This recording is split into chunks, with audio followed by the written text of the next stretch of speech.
नमस्कार। सावित्रीबाई फुले शिक्षण प्रसारक मंडल संचालित श्रावणलाल मोदी विद्यालय से मैं सह शिक्षिका श्रीमती कड़वे एएस आज कक्षा 10वीं का हिंदी विषय पढ़ाने वाली हूँ। आज के लेक्चर नंबर 16 में हम कृषिगान यह कविता देखेंगे। आज की कविता के घटक इस प्रकार रहेंगे। सबसे पहले हम प्रस्तावना लेंगे, फिर कविता वाचन लेंगे, कवि परिचय लेंगे, उसके बाद संपूर्ण कविता का भावार्थ देखेंगे और कविता के अंतर्गत जो भी कठिन शब्द आएंगे उसके अर्थ भी देखेंगे। सबसे पहले हम कविता वाचन लेंगे। कृषक गान। हाथ में संतोष की तलवार ले जो उड़ रहा है, जगत में मधुमास उस पर सदा पतझर रहा है। दीनता अभिमान जिसका आज उस पर मान कर लूँ, उस कृषक का गान कर लूँ। चूस कर श्रम रक्त जिसका जगत में मधुरस बनाया, एक सी जिसको बनाई सृजक ने भी धूप छाया। मनुजता के ध्वज तले आह्वान उसका आज कर लूँ, उस कृषक का गान कर लूँ। विश्व का पालक बन जो अमर उसको कर रहा है, किंतु अपने पालितों के पद दलित को मर रहा है। आज उससे कर मिला नव सृष्टि का निर्माण कर लूँ, उस कृषक का गान कर लूँ। क्षीण निज बलहीन तन को पत्तियों से पालता जो, उसरों को खून से निज उर्वरा कर डालता जो। छोड़ सारे सुर असुर मैं आज उसका ध्यान कर लूँ, उस कृषक का गान कर लूँ। यंत्रवत जीवित बना है मांगते अधिकार सारे, रो रही पीड़ित मनुजता आज अपनी जीत हारे। जोड़ कर कनकन उसी के नीड़ का निर्माण कर लूँ, उस कृषक का गान कर लूँ, उस कृषक का गान कर लूँ। इस प्रकार की हमारी कविता थी।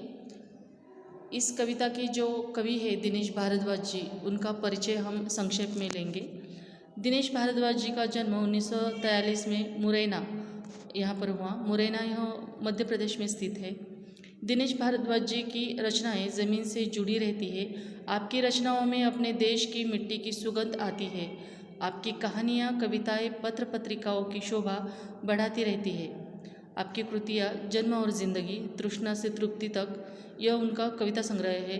एकात्म यह दोहा संग्रह है। अब पद्य संबंधी थोड़ा सा।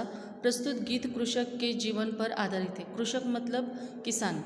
अन्नदाता कृषक की दुर्दशा का वर्णन करते हुए कवि उसका महत्व और सम्मान पुनः स्थापित करना चाहते हैं। अब हम कृषक गान इस कविता की हर एक पंक्ति का अर्थ विस्तार से देखेंगे। हाथ में संतोष की तलवार ले जो उड़ रहा है, जगत में मधुमास उस पर सदा पतझर रहा है। दीनता अभिमान जिसका आज उस पर मान कर लूँ, उस कृषक का गान कर लूँ। यह जो कृषक गान कविता है, इस कविता में गीतकार दिनेश भारद्वाज जी ने एक कृषक का महत्व प्रतिपादित किया हुआ है। कृषक जो कि संपूर्ण संसार का अन्नदाता है, स्वयं अभाव में जीता है पर किसी के समक्ष हाथ नहीं फैलाता।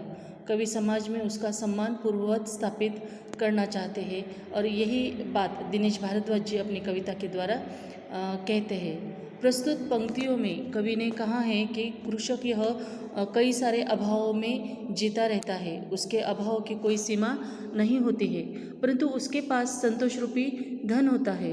वो संतोषपूर्ण जीवन जीता है, चाहे कितने भी अभाव उसके जीवन में हो।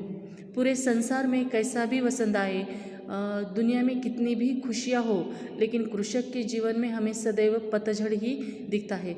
यहाँ पर पतझड़ दिखना मतलब कृषक के जीवन के दुखों का अर्थ पतझड़ के साथ जोड़ा गया है। जैसे पतझड़ में पत्ते डालियों से टूटकर गिर जाते हैं, उसी प्रकार कृषक का जीवन पर्णहीन हो चुका है। अर्थात ऋतुएं बदलती रहती है, परिस्थितियाँ लोगों की बदलती रहती है, लेकिन कृषक के भाग्य में अभाव ही अभाव दिखाई देता है। ऐसी दयनीय स्थिति के बावजूद उसे किसी से कुछ मांगना अच्छा नहीं लगता है।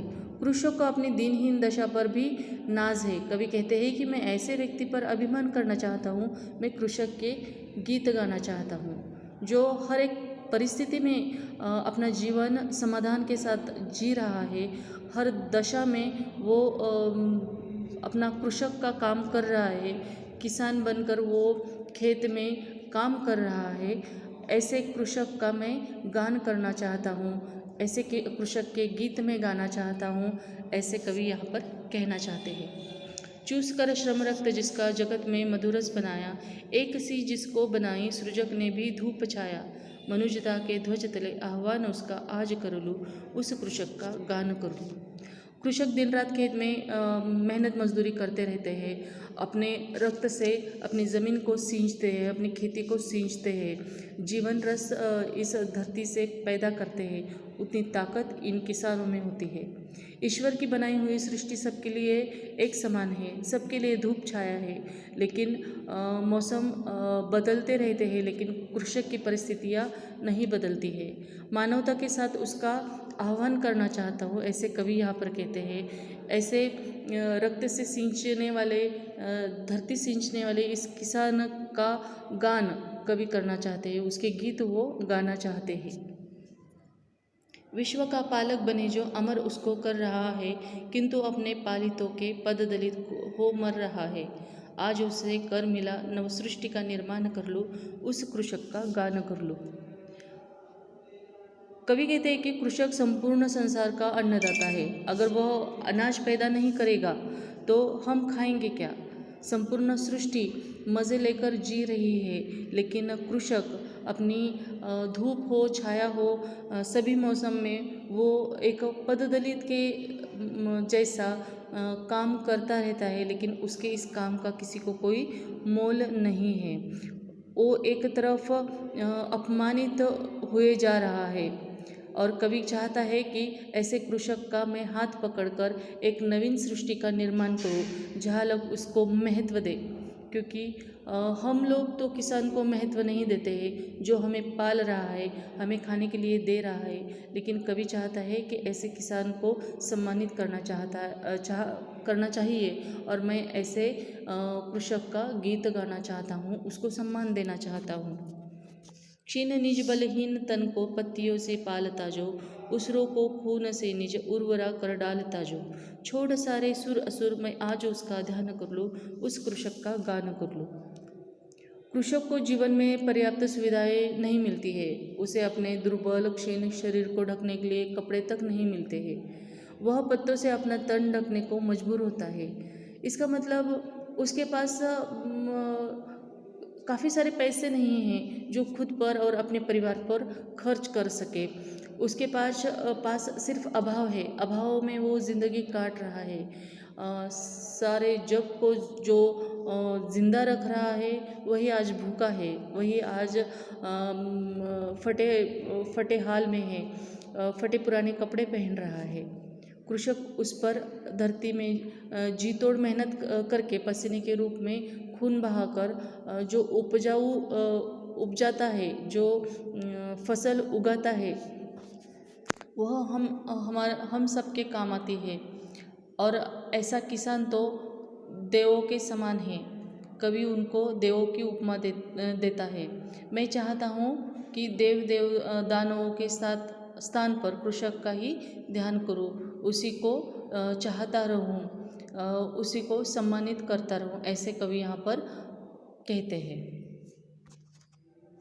यंत्रवत जीवित बना है मांगते अधिकार सारे, रो रही पीड़ित मनुजा आज अपनी जीता हारे।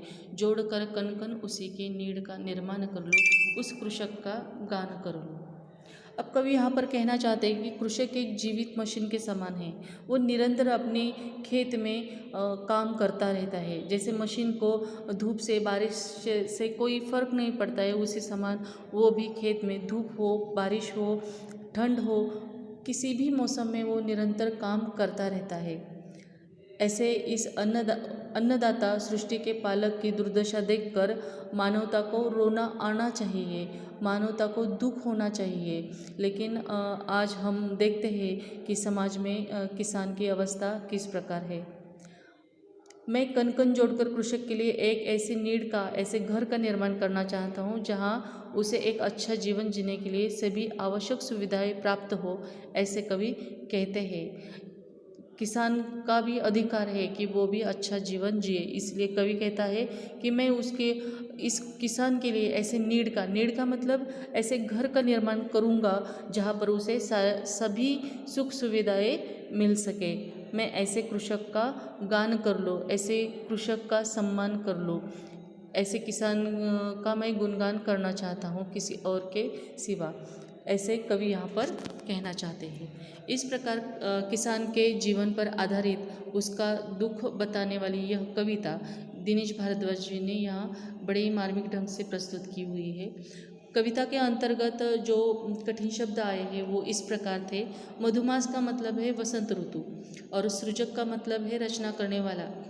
मनुष्यता मतलब मनुष्यता, और पालित का मतलब है पाला हुआ या आश्रित। उसर मतलब बंजर, और उर्वरा मतलब उपजाऊ भूमि। नीड का मतलब है घोंसला। इस प्रकार कृषकगान यह कविता यहीं पर समाप्त होती है।